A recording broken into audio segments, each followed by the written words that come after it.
Đại hội đại biểu toàn quốc lần thứ 2 của Đảng họp tại xã Vinh Quang, huyện Chiêm Hóa, tỉnh Tuyên Quang, hoàn chỉnh đường lối cách mạng dân tộc dân chủ nhân dân.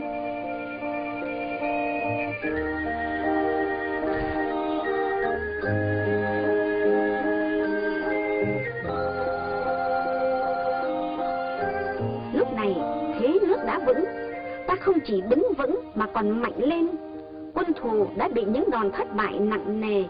Các đại biểu về đại hội với khí thế của chiến thắng Việt Bắc Thu Đông năm 1947 và chiến thắng biên giới năm 1950 nối liền đất nước ta với các nước xã hội chủ nghĩa anh em. Đảng đã có trên 76.000 đảng viên,